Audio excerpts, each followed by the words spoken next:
The story was just so like two-dimensional that like it could have been written by an AI. But did you hear the story from like the animation studios from Japan? Like when you anime, the whole COVID, like everyone They're caught COVID. wiped. They had 2 people left, and they still finished the film because they had generative AI. They could Wow. 2 people deliver a whole series just using AI. If I'm adding like the flipping portion, I might as well just like hire a video person to actually just create these video content, because that kind of content is also viral on YouTube. It's the Viral Ideas Podcast with Josh and Runda. Welcome back, everyone. We're at episode 3 for the Viral Ideas Podcast.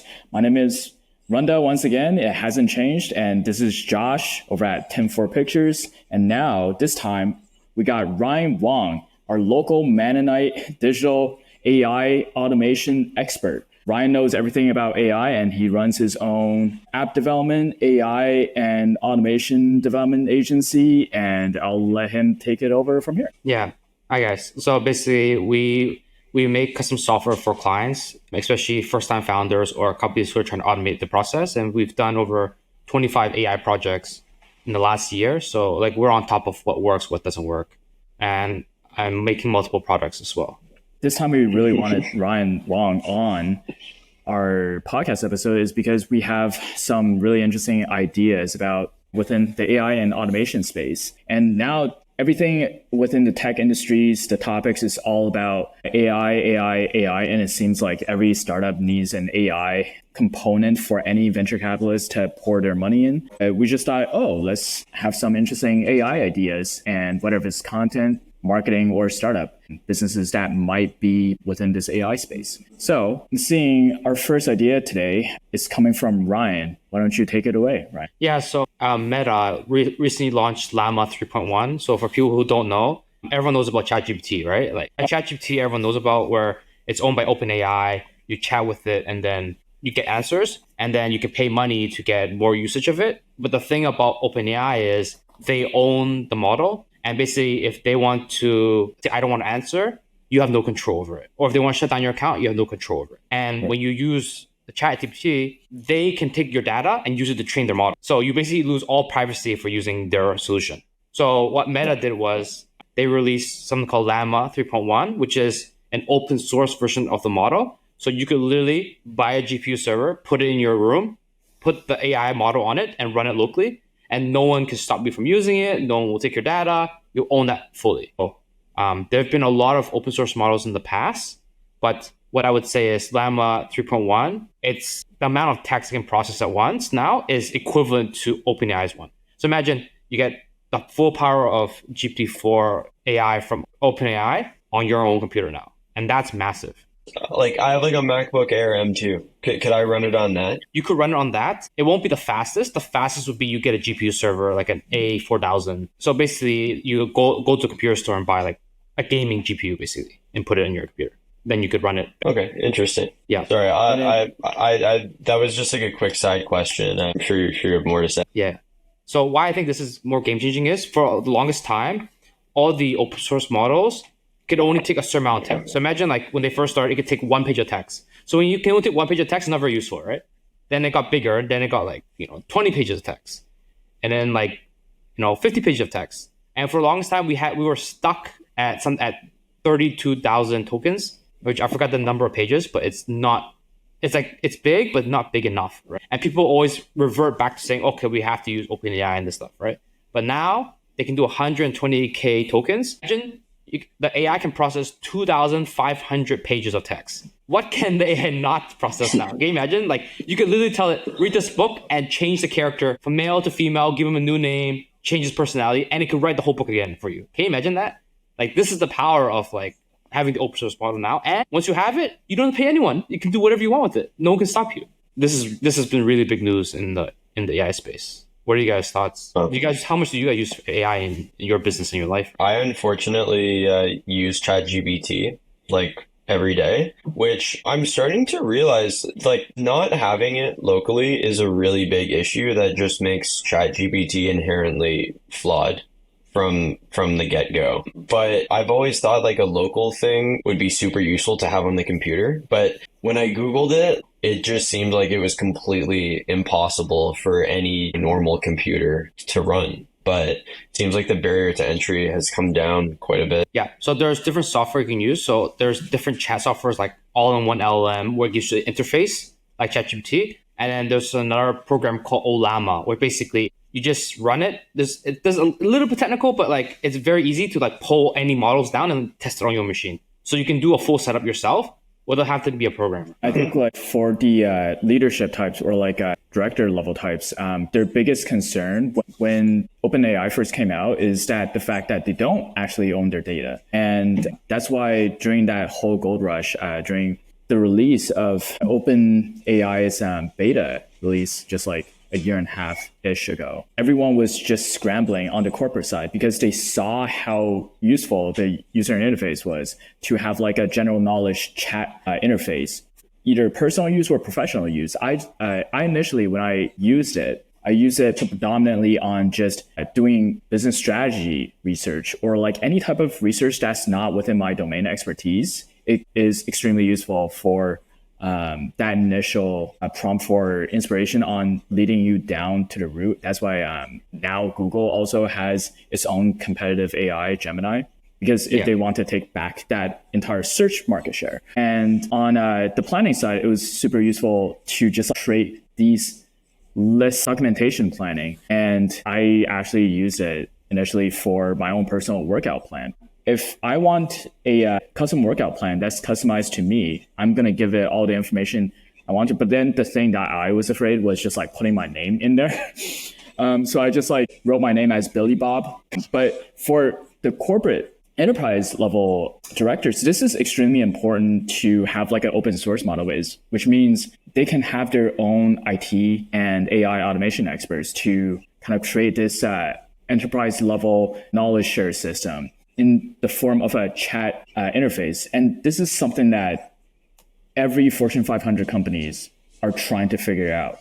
And if you got a better or like a comparable product than OpenAI, this is extremely groundbreaking. If you're a company that has over, I would say like probably like over 3,000 employees across the globe, you would probably want to onboard the entire training system and just have your own internal staff to ask the questions of an internal chat system to just provide you some basic questions that takes the load off of the HR leader's shoulders. Because then when it comes to like just a gray area line of questions, the employee handbook is on the chat system. Yes, exactly. That's why I always say, I think by this time next year, everyone will have it. And if you don't like have AI in your business doing some of this, right? But I think the key thing with the open source one is besides the privacy is you control the cost now. Because right now, if you use OpenAI, they charge you per call. Can you imagine that? It's per usage. Now, if you can, hey, it's this much is for the server, then perfect. You know exactly how much it will cost you, right? So that's another feedback. I've definitely heard of some like Fortune 500 companies using Copilot right now. Because it supposedly they're able to isolate the information that goes into it. I'm not really sure exactly how that works though. Yeah, so basically Copilot, for people who don't know, is basically when you're coding, you add this extension. And basically as you're coding, the AI is reading what you wrote so far and it's predicting what should go next. And then it will help you code the rest of the code for that, right? And some developers say it's good, some developers say it's bad. I don't know, personally, I don't use it and my company doesn't use it, but for other people, it might be useful. I would say is that... What do you use? We don't use any of that right now. We just generate more of the code beforehand and then the developers does the work. But I don't know. I always feel like it's still a little bit weird because like the AI is helping you code, but it'll make mistakes or like it doesn't understand what you're thinking. And then in some ways, it might hinder your productivity, right? And then the other thing is a choice thing, right? I don't like choice where basically you tell developer you may use this or not. As part of my YouTube channel, I'm trying to do AI news where it's like, hey, this came out. I'm actually going to test it, show it to you. And it's like, does it work or not? Like, see for yourself, right? It's like, I think these AI companies have really given themselves a really bad rep. As like the person that's like making this decision, I'm just like, I'm not even going to use it because I think like the smaller business owners, when they're not at scale, they're not actually even thinking too much about that AI automation, depending on the industry that they're dealing with. But then to me, it's just like, it only works within like smaller to medium sized companies. But then they're at like a level of a risk where like they're actually feeding the AI systems from Microsoft or Google, which like is another weird risk factor. But then at the same time, enterprise level clients would just like be satisfied if they have like a custom solution. So like it's a really limited market, but to me, it's just like, yeah, it just overall makes much more sense.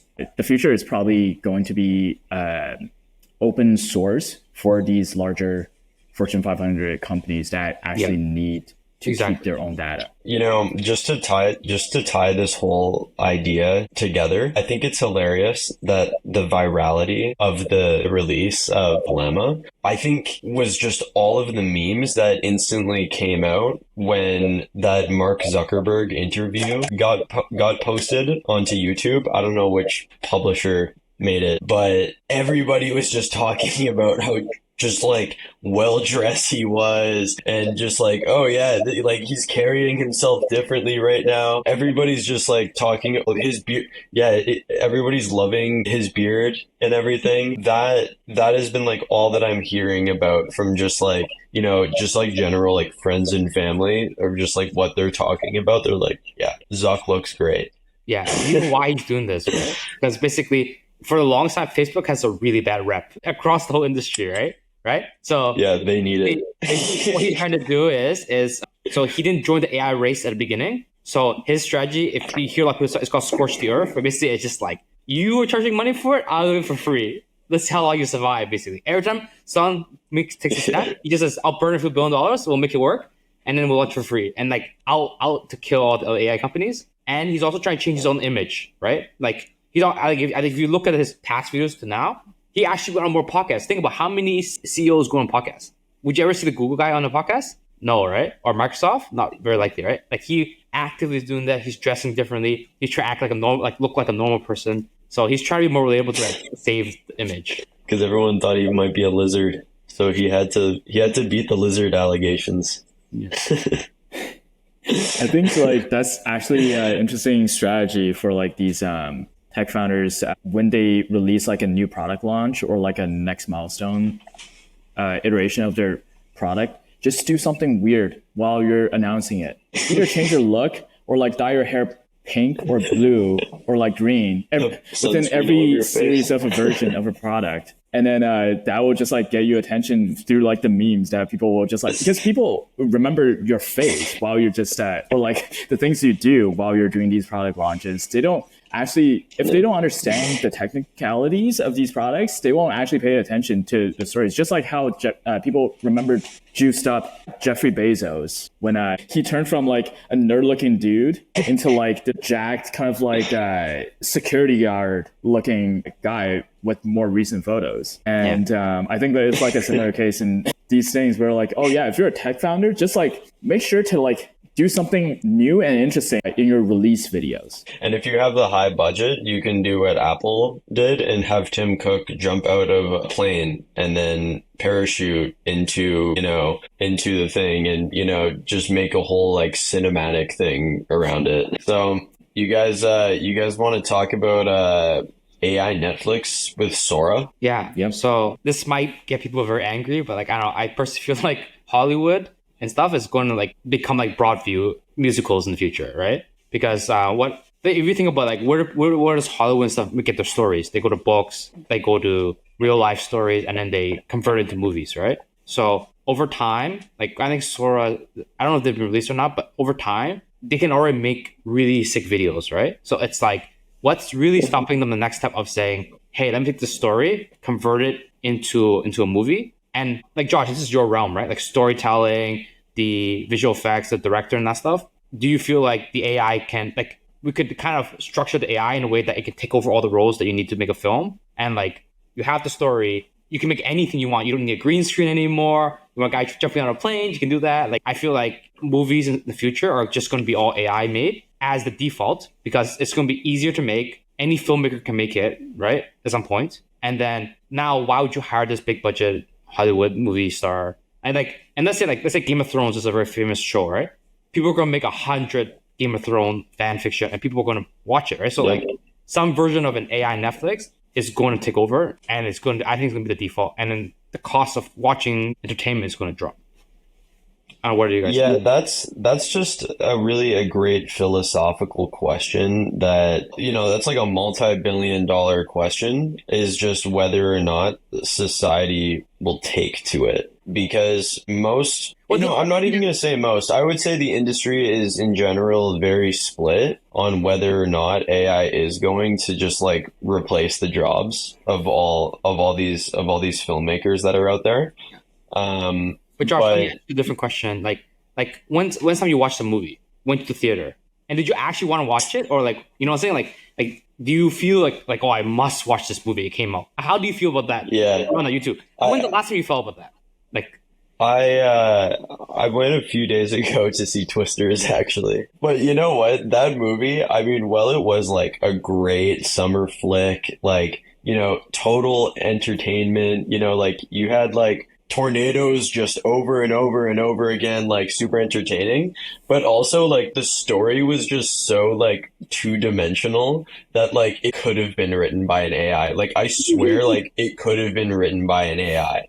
But that doesn't even, and even if it was, like, it would still be a good movie, because I can confirm that, like, I recommend going to see Twisters. Like, you will guaranteed be entertained for 2 hours or whatever it is. I think that really where this is all going is it's just gonna be like the option will be there. And I think that the human touch is going to be necessary always, and that will be the premium entertainment. And what you're saying before, it's like I'm not these. saying AI is going to replace everything. I'm just saying you're a filmmaker. You just say, okay, I have an AI DP, I have an AI director. You know what I'm saying? It's just like you have all the roles for you that you need to make a film on a way lower budget, and you can do everything yourself. You know what I'm saying? You don't need to go hire that person. You don't have to hire that person. Like, the budgets are like way smaller. And it's for people who don't have a camera crew, basically people who aren't ready to spend thousands on making what they're trying to make. So it really could empower small filmmakers and people that are maybe studying film or writing. It's also the AI image generation and the video generation is for the storyboarding stuff. I don't use it very often. But every now and then, it really does make sense to use these different, generative models to put stuff in front of a client and say, hey, this is the direction that we want to go in when we get the physical thing. And then it gives them that confidence of like, oh, we know what we're going to get. And then I also have the confidence of knowing that there's not going to be a bunch of back and forth after I send it to them, because what we shared with them in the beginning was so aligned with our conversation. Yeah. So did you guys see the So story with movies. Yeah, but did you hear the story from like the animation studios from Japan? Like, when anime, they said that, and during COVID, you hear that one, right? Where they said that like the whole COVID, like everyone caught They're COVID, wiped. they had 2 people left, and they still finished the film because they had generative AI to make the frames, and then it could tween the middle ones, so that like they could, Wow. people deliver a whole series just using AI.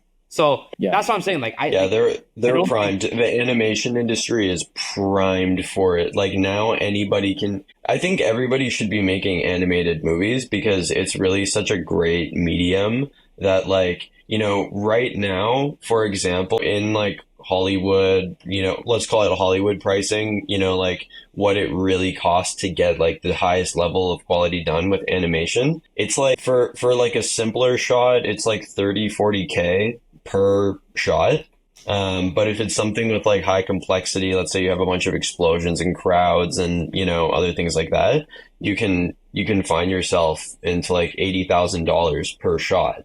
And now this is just turning basically getting 80% of the way there for a literal like 0.01% of the cost. exactly. So that's really incredible. And that's just going to empower people in the industry, honestly. So, I really think it's just going to be a tool in the end. And I think that it's inevitable that like Netflix, unless if they want to like be another blockbuster case study, they're going to try something like this. I sort of have a feeling that what Netflix would do. I think it's a new startup. I don't think Netflix can do it. I think another company, like, it's going to be a brand new company that does this. Quick idea though that you could sell to Netflix, because Netflix has an insane amount of data over sometimes decades of people's lives, of the movies that they like and don't like. So Netflix could be generating one-time movies for their customers. Just a one-time movie, and we say, hey, we made this movie and it's optimized for you. We know that you're going to love it because we've been studying, like, we know that you watched this movie like 3 times over the last 7 years, like, and then it just generates that for you. That in itself would create an insane amount of viral content, because you can just make them a trailer that goes with it that's 30 seconds long, and then have a little button on the bottom that says share to your story on Instagram. And now Netflix basically has like the ultimate version of Spotify Wrapped, I guess. I'm kind of bearish on the fact that Netflix itself internally will try to do a project like that. But as a startup, insane. Netflix will never provide data though. But what's super interesting is that you can get that data from IMDb or Rotten Tomatoes. Oh, by the ratings, like what movies are good, what movies are bad, and then aggregate the storyline. You can probably transcribe the film and then figure out what's the best plot and that stuff, and like kind of distill it down. And maybe also use ChatGPT or OpenAI to get some ideas on what are some kind of people with similar profiles that might like these series of titles, and then just like kind of test market these like series of content at first, because like then you can almost like make test trailers on a Instagram page to try to at least like validate these ideas before you actually like right now we might not be like, I mean, for animated films, maybe these are definitely great to like at least like test market these with these initial trailer contents. But I was just like thinking a little bit more broadly on like, I actually have a thought leadership position on this whole generative AI entertainment content, not coming from like a producer's lens now. I'm coming from like a consumer.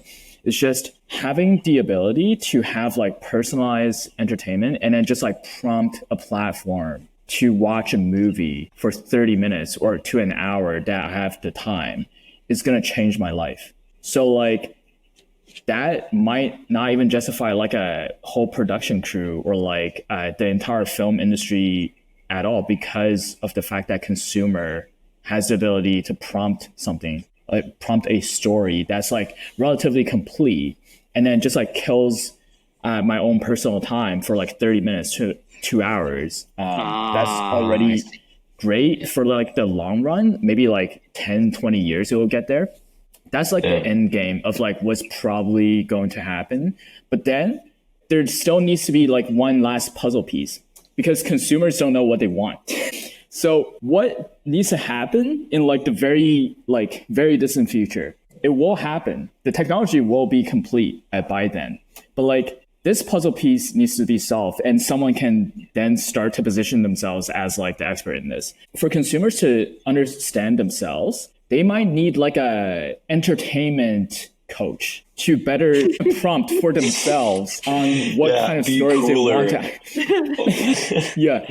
I want to come off as more artsy. An entertainment coach with like a psychological or like clinical psychology background that understands, okay, this is like my client's profile, and then they would actually benefit if like they're within this point in their lives, and then to actually benefit from these entertainment content or like storytelling content. And then if you have the right mix of like clinical psychology and also like understand kind of like storytelling and entertainment, then you would just like kill it within the entertainment industry, because like then you would be like the number one kind of entertainment coach. And you can then trade a business out of it into like an agency of these entertainment coaches just taking on clients to better prompt themselves on better movies. Yeah.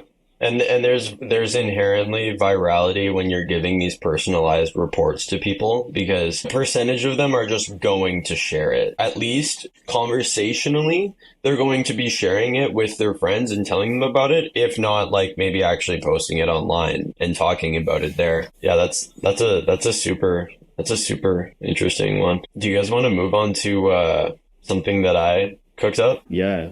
Let's hear bro cook. So basically, like, we all have I mean, maybe we all don't have it, but I think that anybody who has a friend in their life that is just like really crafty with like Facebook Marketplace and Kijiji, it's just like kind of nice because sometimes you're like, oh, like I've had friends, sometimes like help me sell things because they were better at selling that thing than me. And, I'm going to segue into there's sort of like just a general issue, universally with pretty much everybody, like whether you make $500,000 a year or $15,000 a year, you probably have a bunch of random stuff just lying around your house that you don't use. And, with some people, it's like maybe we're talking about like 4-digit numbers, in terms of dollars, how much, of these things that are lying around that they could go sell on Kijiji or Facebook Marketplace or Craigslist because they're not using it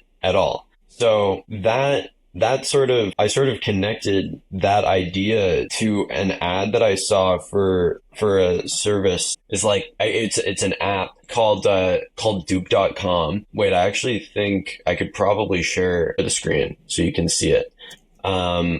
So basically, it's an app that just takes a picture. Like you take a picture of an item or give it a link, and then it just finds a copy from like AliExpress or something for way cheaper that you can order in if you're willing to wait longer. And they make money by doing it's all affiliate links. So yeah, they're using creative that is basically just, people using the app. And it's kind of just like one of those inherently viral things that seems to be working pretty well on Instagram in particular for them. So, what this basically could be is this app where you take a picture of, random items that you own. Like you could just take a picture of, say, just to put it all on your floor and take a photo of it. And then through probably a Zapier call that you could maybe run through like OpenAI, some other API that's out there that just makes a spreadsheet of the item, its estimated value, and then, maybe a cropped photo of it. And then that's kind of your MVP right there. Like you could literally just give people a spreadsheet and just say like, hey, do you ever wonder the value of everything you own? And then just say like, yeah, just take a picture with this. And then like, you could just build that to sort of test traction just to see if people are like, I guess, comfortable doing that, because obviously there are certain things to address about like privacy with it. But, if let's say like it's going well and you want that to go further, then you have the opportunity of giving a little, you could put just on this dashboard that you've given them of just this registry of the value of everything they own, just say, sell it. And if you sell it, now you're getting prompted into a whole new layer of the app, or could even be a website, where it also probably using Zapier and ChatGPT calls, just generating the copy to put the listings out for these things on different platforms. And then I don't know, like Ryan, I'm bringing this up because you could probably answer if this is even feasible. But I think that the real money is in it if you can have this tool, also the items for the user. Yeah, and then this tool have it there. I've already built this for and qualify the buyers, and then just send back over to the seller a Calendly link with basically, some options that person gave on the time that they could sell the thing, and then say, hey, if you're interested in selling that item, we have a buyer that will come to you at this time. Payment processing and, all of that, like where the money comes from is taking like a decently high commission, like probably something like 30%, or probably something along the lines of like what eBay or like Uber, somebody would be doing. Just give it the option. Just after you've given people the information about, hey, this is what that item is worth. And if you're ever interested in selling it, all you have to do is press a button, and then like odds are, depending on like how much traffic volume there is in your neighborhood, like in Toronto, like Facebook Marketplace thrives in this city, obviously, because it's very dense. So it wouldn't work everywhere. But in Toronto, like when you list something, if you list it on all three platforms and you're like responsive and you stay on top, you could sell anything on these websites. And it doesn't really take anything. You just have to qualify the buyer by, if they're interested, maybe leave some room for bargaining, but, you know, have thresholds, obviously. And both parties are motivated to get the highest possible pricing. So I think it would be a super valuable source of income for some people that, like, you know, maybe like the story I was telling you before about, like, when I was just experiencing financial troubles because a bunch of clients weren't paying me at the same time. Sometimes in scenarios like that, it could really help people to be like, oh, wow, like I could go on this app and like, maybe we'll start seeing, maybe I can start selling off some things in a couple weeks. But also, like, even the non-desperate user of just like somebody who makes like $500,000 a year and they probably have like 6 Canada Goose jackets like hung up somewhere, and they're just like, oh yeah, like I have like tens of thousands of dollars of belongings that I have lying around my house that I don't use. And, you know, I mean, a lot of them probably end up like giving it to friends and, you know, fortunate family members and stuff like that. But to also offer those people like, hey, like, do you want like an extra couple grand this month, like just to be sent to you? All that you have to do is just like click this button and then an appointment will eventually be set to sell it. I think there's a huge value offer there. You don't have to have a huge amount of upfront capital to sort of get this thing going. But yeah, Ryan, I would love to hear you just like respond to that one. Client already. Really? Yeah, so I had a client in the liquidation business where basically he has all this product. And basically, in the liquidation business, they make money by flipping the product fast. They don't actually care about how much profit they make. Does it make sense? And if they can flip for 5% and they can flip it in one day, that shelf space is open for another product. Does it make sense? Yeah. So what we built for them was we built the product where basically they would upload all these different products. We will find the price on Amazon, right? So we know how much it costs. And then basically we would distribute on different channels. It's like, okay, do you want to sell on What's Not? You want to sell on eBay? You want to sell it in your own store? And there's basically based on sales history, we'll know where can you sell it the fastest, and then we'll tell it where, and you click a button and it will publish it to eBay or whatnot, whatever. So we built that for someone. Okay. So I've done that before. My thing is that this type of business, what we call is like a two-sided marketplace, which means you have, in most businesses, you have one customer basically, right? I am the business, you're the customer, you pay me and I will deliver you the service. Those business is simplest, least headaches. The worst business is what you're saying of like, you have buyers and sellers and you're trying to connect them because there's a lot of problems that go into managing this, right? And generally speaking, all marketplaces, like what you're saying, they always lose money for the first few years until they hit a certain cap of like, okay, we have this much users, and it's optimal exchange and we can make that slight 1% profit margin. Does that make sense? Yeah. Even if you charge 30%, it's not really 30%. So there's some stuff that you might not think of. For example, the payment gateway will take 3% from you. Whatever you're charging, right? So that 30% now is like 27%, right? Then you would have to, for the Facebook Marketplace API, I don't know what the rules are. Maybe they charge you a fee as well, right? So then there's more fees there. And then verifying buyers and sellers is a very painful process. People are very unpredictable and complicated. And then, so you need a vetting team to vet. So you need employees to vet people now, right? And then you have people who would try to scam the system where like, I didn't get the product. I want a refund. And I don't know if you know about SaaS companies. If the company receives more than 1% refund on your account, they'll shut down your payment gateway. So can you imagine your whole business is contingent on all these people, all these actors performing their part and not causing issues.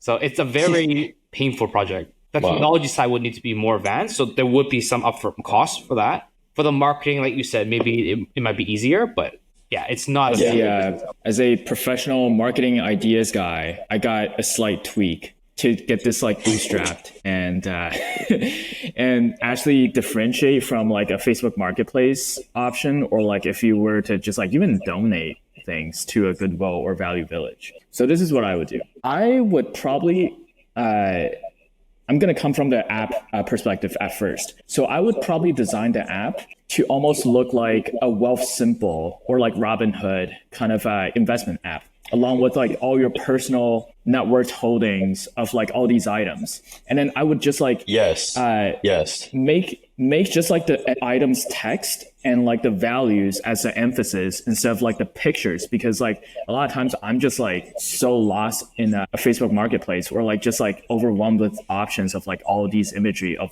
these things, or like even lost at a store. Yeah. So if I just have like a search of like items and then just like see these like price fluctuations around almost like oh yeah, I'm just hitting buy and sell on like a trading app experience. So like that's how I would design this UI. How I would bootstrap this entire service at first is literally have an option to say, we will just like get rid of your stuff, come to your house with a truck and then get rid of your stuff from your doorway.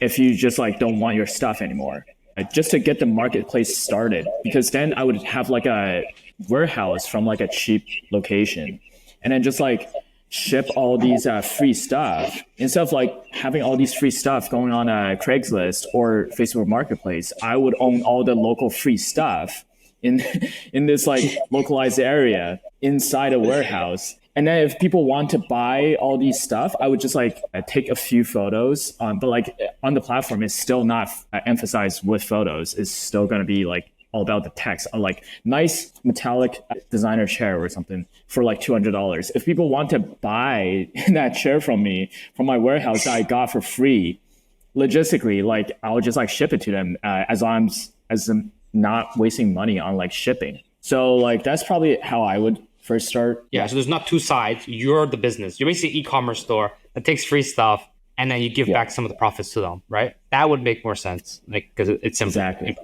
Yeah.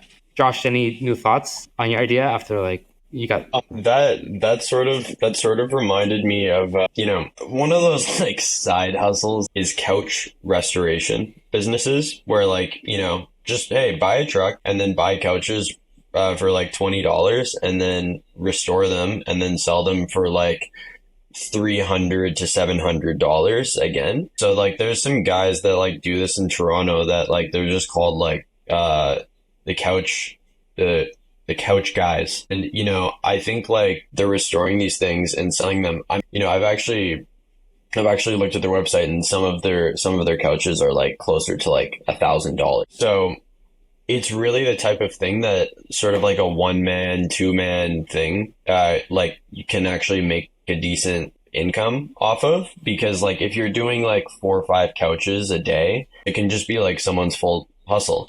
But the opportunity is just looking for ways that you could automate the buying process with AI, the buying and the selling process, honestly, and just having that as just an internal service that company is using just to fuel its profit engine, which is really they flip couches and 10x to like 15x margins on couches that most of the time they're probably just cleaning and then like that's it, just making sure it doesn't like squeak. I don't know. If I'm adding like the flipping portion, I might as well just like hire a video person to actually just create these video content, because that kind of content is also viral on YouTube.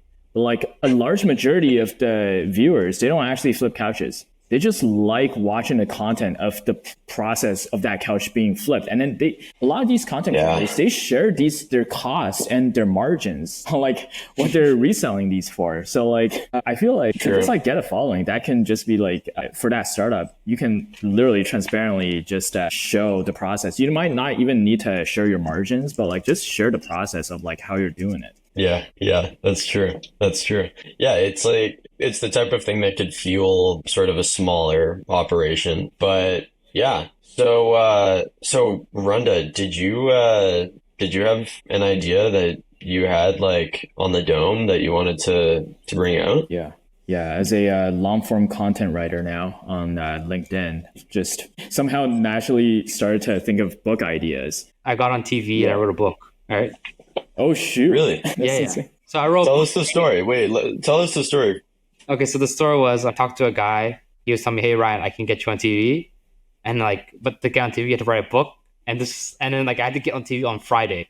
This was Friday, so I spent the weekend writing the book, and it's like 87 pages book, AI for business, and I wrote that. And what I realized, it took longer to format the book and fix all the damn issues on Kindle than it was to write the book. So I wrote the book, and then I went on TV. I went on CBS, ABC, NBC, CW, and And did you self-publish on Amazon?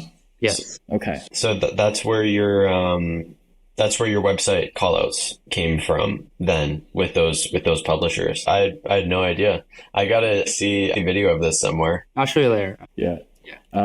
Cool. Yeah, we're gonna do a plug about the book in the show notes in a bit. But these like generative book ideas, right? So there's a bunch of these. I remember back in the day, there were these categories of these choose your own adventure book series. And these series are basically like kind of written in second person perspective, and then just written on something like, you entered into a steep, scary cave. And then that's like the first page of like the adventure. It's typically like a series of adventures. And then on the bottom of the page, it would say, to keep going deeper in the cave, keep on going deeper into the cave, turn to page 2 to turn back around and run out of the cave, turn to page 6. And then you're either progressing further into the story or like you're somehow dying into a horrible death in the story.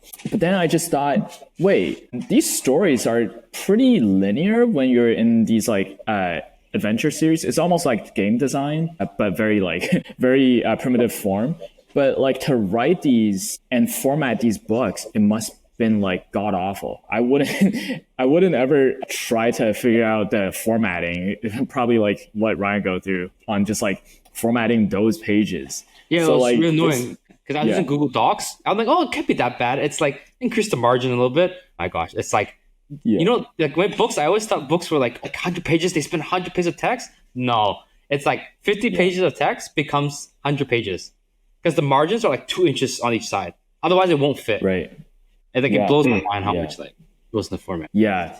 And then like to just like format these books, I think like if you have an idea, then formatting might actually get extremely easy with AI if you kind of create this format of a choose your own adventure book series. So I feel like you can just like dominate within like a category on Kindle and then self-publish as a self-publisher for like these series of new book titles that are just like choose your own adventure, because like these books are kind of like throwback and novel, and then paired up with like physical books with like Amazon print on demand for these books, where all you need is really just like the content. You can actually innovate within the choose your own adventure formats in this space. But like how I would probably approach this category is I would choose this format, but I wouldn't choose the adventure fantasy kind of category. I would go straight on to romance, because that is consistently the top selling category for all books globally. There's a reason why Wattpad, how that app got popular was these fanfic writers for these like romance smuts.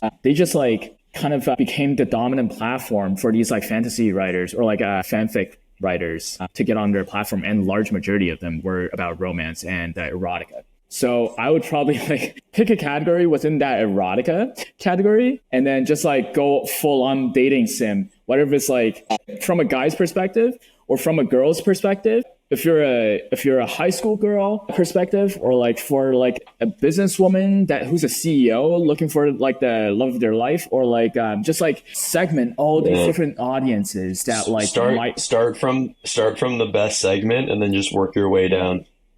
Yeah, or like the most common psychological demographic, and then just like hit all those lists, hit all those perspectives. And then because you're doing on-demand printing, you're not doing any, you're not forking any cash up front.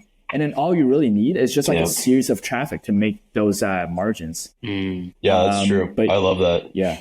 How about you, Ryan? I'm still confused with the idea. So basically, we're making these books, these adventure books, with AI, and then publishing them, and then using all the tactics for like how to narrow down the topic category. Basically. Starting the book studio for choose your own adventure, but focusing on the romance category.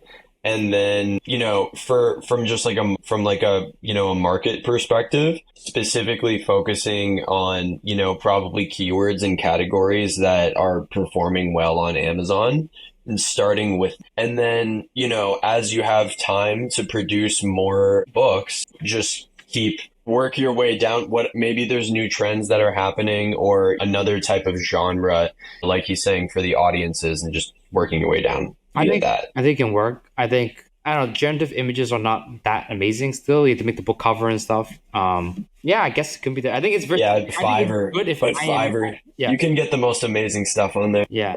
No, I would say it's just like it's good for you as an author, but I don't know if as a marketplace for people to pay money for, I don't know how would it perform basically. That's just my thought. I would probably at least like test market with like a series of these like free titles, because it's such low investment of like time and resources, and then just like pump a couple like free book titles under this brand just to see if like it gets some traction. If it gets a bunch of traction with like a series of like psychological profiles, I'll just like hit more different stories that are within those psychological profiles, and then first test it out with $1, and then you progressively add $5 price points or $10 price points. Maybe like the series from like a $1 kind of like 100-page series, it becomes like for the $5 one, it's like 500 pages. You just like get more invested into the storyline and content. Book wise, I had another idea for this book. Not like choose your own adventure or anything like that, or like erotica, but like do you guys remember how this one Gen Z translated Bible became viral? Yeah, here comes the viral idea. Yeah. So for those of you who don't know, there was someone decided to write a Bible, but it's in the Gen Z language translation, and then and it had a series of quotes, something like, I don't remember the actual quotes, but it's probably something in lines with like, and then Jesus cooked, and then his squad was like fire or something like that. So many people just like bought those books because the Bible, you can't really copyright the Bible out there. You pretty much own the translation of like your interpretation of what you translated the Bible said. So like, you actually do hold some version of the copyright, and then it allows you to actually sell the book without any kind of like copyright implications. So I was just like, what's another thing that's like similar to the Bible that people like has like holds strong affiliations with personally? Yeah, so I'm actually doing an idea similar to this. So what we're planning out right now. So one of my co-founder for this he's Muslim. So the Quran has constantly been misquoted all the time, right? Yeah. Like there's some words. I think he told me the one that's like you can kill the non-believer. That's just someone he gave me the example, and people quote it because that's what it says. But if you actually read more deeply, it means if you've been oppressed by someone else, you can inflict the same amount of force back on them, right? So it's like having the Quran, but then having expert scholars explain the topics and combining it into one platform, basically.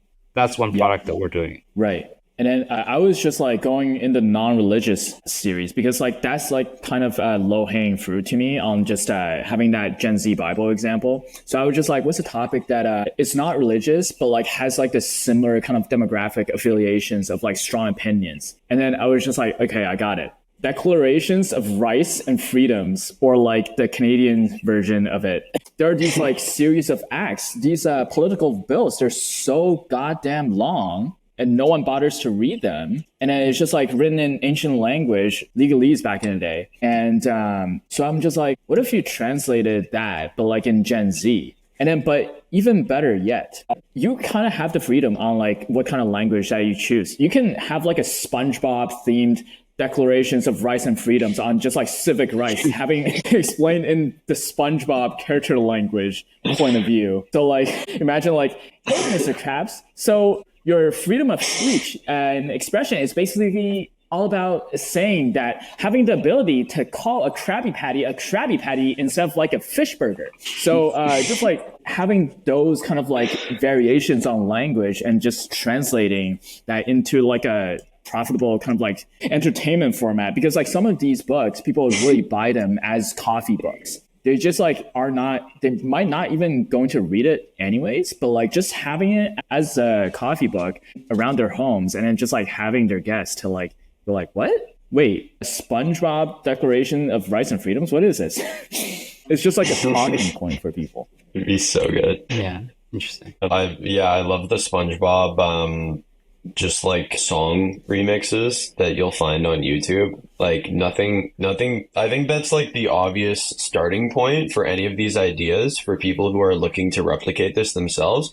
Look at the category, see if somebody's done SpongeBob yet. If they haven't, do SpongeBob. If, if it's not SpongeBob, then I don't know, like maybe try The Office or something. There's like you can work down from SpongeBob, basically. There's so many public domain kind of TV shows, movies, or like cartoons. Just go from the public domain list and then hit your most popular kind of characters. I think Winnie the Pooh is actually in the public domain now. So like you heard those jokes about it, right? Yeah. The China one where they associate with the Chinese presidents, and then like they made like evil Winnie the Pooh, and like they just like make all these. Yeah. Watch out! You're gonna get us blocked on TikTok. I think our chances. Yeah, we just lost 100% of our Chinese podcast audience. Anyone want to move down to the last idea? Let's hear it. Okay, so the whole kind of like pitch is memes. They get a lot of views and a lot of awareness and algorithm impressions because they're just like so shareable, and they're typically lo-fi, and then some of them are just like stick figures drawn along with like text in them. It's kind of like there's a good reason for people who manage meme pages to do it in that format because like they want to just like consistently pump these content out. They're just like extremely awful or sometimes just kind of bad looking, or just like sometimes maybe like a portion of that is like kind of viral. But then I just thought, wait, AI is just like really good at making images look better. So imagine if you just could have like one of those Rage Comics drawings, then translate it over to AI to have like a realistic kind of like computerized 3D imagery of like the Rage comic series, or like a stick figure meme that's drawn up. Yeah, you would try to like at least like make it somewhat appetizing for the viewership, but then like just like create these like hi-fi memes that are just like high fidelity and then have it banked for you. And then also you can probably like just use like a bit more customized tasteful typography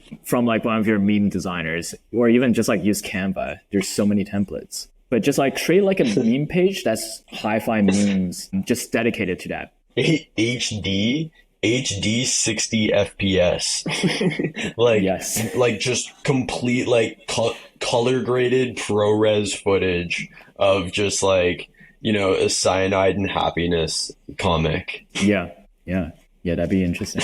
Yeah, that's crazy. I think that's a framework that someone could apply to like any content, any type of content to base an account around. And it's definitely taking advantage of like the whole like trend of faceless YouTube channels and Instagram accounts. The reason I had this thought was because someone is running this faceless page called Liminal Destinations. And then it's really just kind of like a series of atmospheres that has like very consistent aesthetic, these interior design aesthetics, but like they look like fantasy worlds. And like, I don't know, let's say it's like fantasy POV, you're a fantasy space living in a space hotel. Shout out Space Hotel. But it will have like those kind of aesthetics. And then these are all 3D AI generated imagery that this person just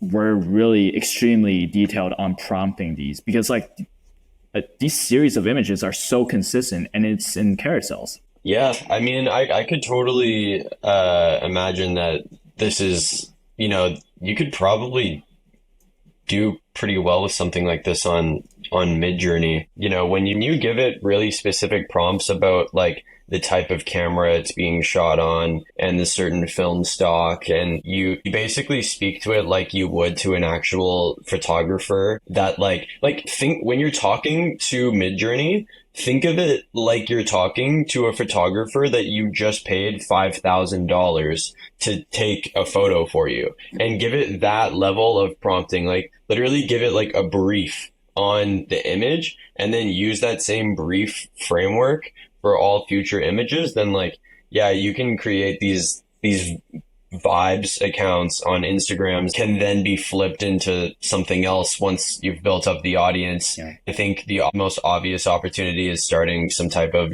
fashion brand or just any type of consumer facing product that is aligned with the theming of the page. But yeah, I'm loving that liminal destinations page. I think I'm gonna have to follow that one. Oh, and it says in their bio that they're using Midjourney. Actually, I just noticed. Yeah, my version of liminal destinations would be Elf World, where it's just I would just build this universe of these elves, and then one day I would just post the town hall area, and then the other side I would just show the forest swimming pool area, and then just make it into an entire universe of Elf World, or just the Goblin Trips, a separate account. I would just create a Fuck Jerry network of these different fantasy worlds, and then make my own kind of Game of Thrones universe in these series of Instagram accounts, and occasionally they would spill over. That would, just starting your own mini, Disney. I think that sort of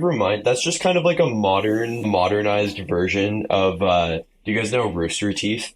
There's definitely some of these, YouTube channels that sort of came up and really grew a lot in the early days, and they started making a lot of money with ad money. A lot of them stayed being just being them, but some of them just every now and then some of them will turn themselves into a company. Even remember Smosh, they basically turned themselves into a company, but then I think that just ran their entire brand into the ground.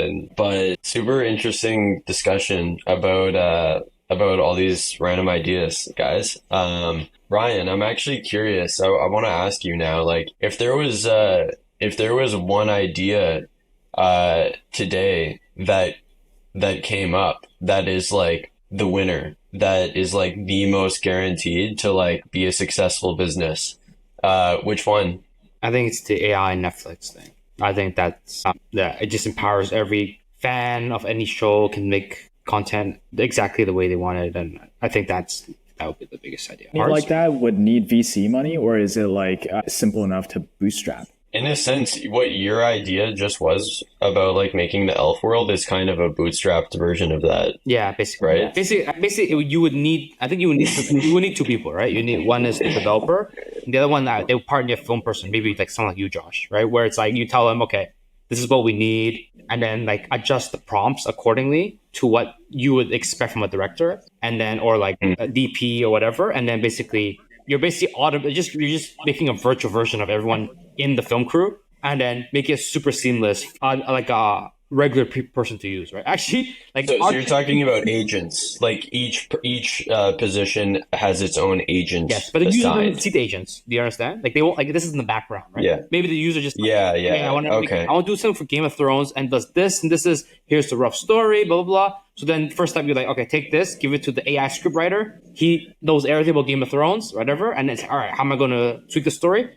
And then the user's do you give approval? Yes. All right, great. Okay, you approve that. And the next one's who's the next person in the queue? The storyboard, or what would you say, Josh? Who's the next person in the process? Past the. It's really if you really want to actually get into the meat of it.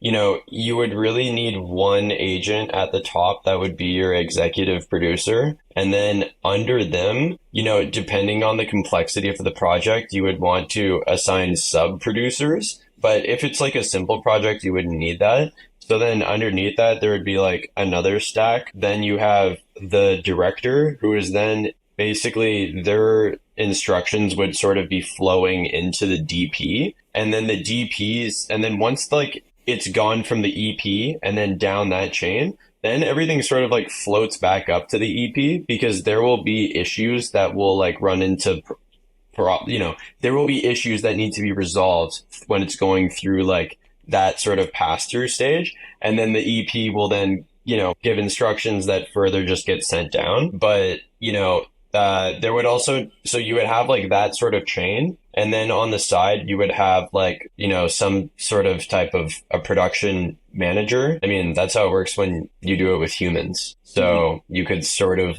replicate each role, and then basically have someone who delegates, someone who's an expert at this, and then basically just the user won't see any of this. It's just Here, do you approve? Yes. All right. Then the next step. But that's what's actually what's the high level deliverables, would you say? So you have the script, then the storyboard, and then the costumes, and then the scene selection, and then do you approve each scene? Yeah, Would it be like that, or how would you see it, like from a high level? I don't really know of anybody ever making a movie sort of scene by scene. Although, like, there are many movies that sort of have been made by just people going out there and just randomly filming stuff and then sort of throwing it together into a movie in the end. Like, that has worked and been successful. But I think really you would have to sort of, it would be just like the way that it's typically done, but, just on a smaller scale, where you have overarching idea or concept that like can basically be summed up in like 3 sentences. And then that needs to be like completely dialed in. And once it's decided, it can never change. And then the movie will then, then that idea will then sort of guide the script. But, it would basically be like, as you're going through each stage, it would be this overarching producer figure that is interacting with like that person that's in that stage to help them basically get it further through the process. So after it's written, like, yeah, you would do another round of approvals, and then you go, and then, once you have a script, then like there will be just a lot of bouncing back and forth about figuring out the logistics of shooting it.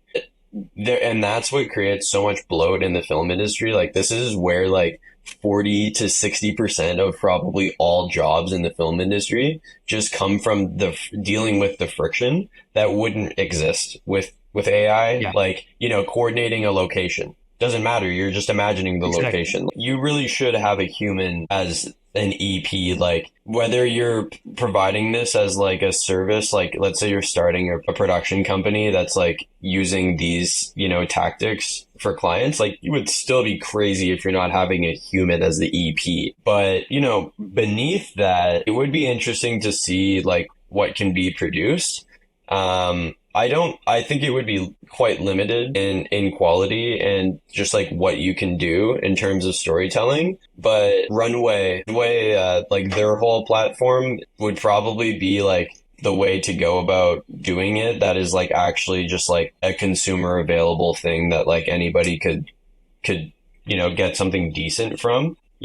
With applying something like Sora, Sora is not a consumer facing thing yet. So, it's still limited. And I think like that's why right now, like this whole, the whole idea of like AI generated, media it's working in like the Instagram pages and the TikToks and stuff like that. Because you can make like you can make something that's like short form and like the quality doesn't matter that much. But then like when you're making longer form content, viewers get fatigued if they don't feel like what they're seeing is like used to other things that they're seeing. Like most people like can't bear to watch like a black and white movie, for example. Or a lot of people, like you'll introduce people to like a new sitcom or something, and you'll show them like season 1 that was shot in like 2003 or something. And they're like, what is this? It looks like it was shot on a potato, like that. Reaching like the same, visual standards as like the actual industry is important, because in the end, it does actually like data proves, it fatigues viewers when they see, media that isn't like what they're expecting for for where it's coming from. I see. Yeah, that makes sense. But it's doable. But the idea is it's doable as long as the quality of AI is good enough for that. The rest can be kind of figured out and like great recording. I think that episode 3 is going to be awesome. But yeah, Ryan, any like closing remarks that you would like to make, or any like call to action, anything like that? Yeah, so like for my book and stuff, so anything I do with the AI stuff, I have my own personal website, techwithryanwong.com, where you can see my book and there's stuff I'm doing and all the other companies that I'm running. So you can follow me there. Otherwise, if it's about software development, you can contact me at Man Digital. Okay. No Hawk Tool Girl yet. She hasn't responded to our emails, but next episode. Okay.